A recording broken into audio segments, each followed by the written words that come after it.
VasculaAI, c'est un projet soutenu par l'Interreg et l'objectif, c'est de caractériser la santé cardiovasculaire, de développer une solution qui est non invasive.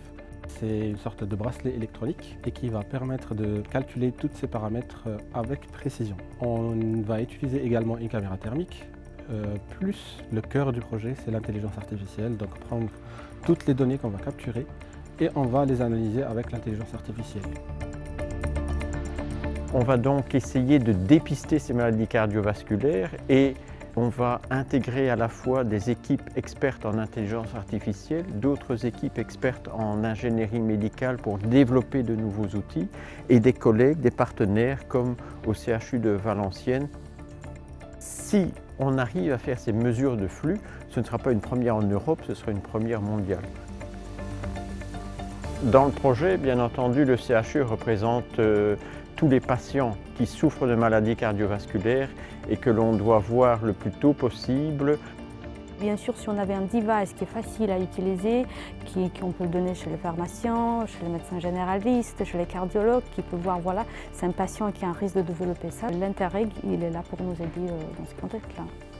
Ça faisait sens qu'il y ait des personnes qui se regroupent, qui font de la recherche, des ingénieurs, des médecins, et également ça faisait sens d'avoir des données de différents partenaires de différentes régions pour pouvoir analyser avec précision et pouvoir généraliser également nos systèmes de prédiction. Moi, mon rôle, c'est d'être sur la partie avec la caméra thermique. Donc en fait, sur vos parois des artères, vous avez ce qu'on appelle des cellules endothéliales et on cherche à caractériser justement la santé de ces cellules endothéliales. Et donc en fait, c'est une expérience où on vient placer un brassard de pression artérielle au niveau du bras du patient et en fait on va appliquer une pression qui va bloquer la circulation sanguine pendant 2 minutes. À la fin, quand on aura fini l'occlusion, on va relâcher la pression et on va avoir une forte augmentation de température observée avec la caméra thermique. Et justement, la courbe de température qu'on va obtenir, d'évolution au niveau des mains et du bras, caractérise justement la santé de cet endothélium et donc de la santé vasculaire.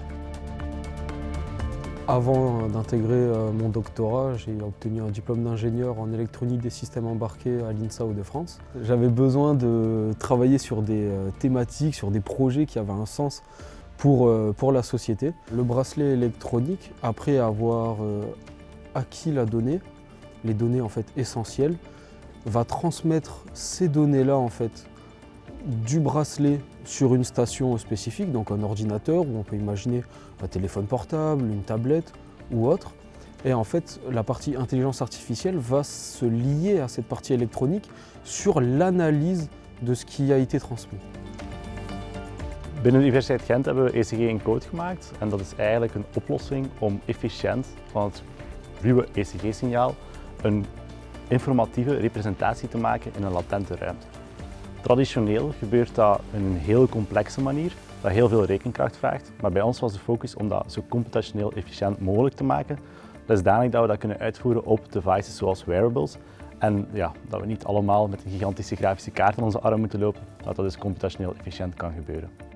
Ik denk dat het heel leuk is dat we kunnen samenwerken, zowel met Frankrijk als Wallonië, omdat we niet alleen inzicht krijgen hoe dat de wetenschap daar verloopt, maar ook inzicht op de hardware die zij hebben en gelijkenissen kunnen vinden, maar ook verschillen kunnen vinden. En we kunnen op beide eigenlijk inspelen om een nog robuuster model te maken dat wereldwijd inzetbaar is.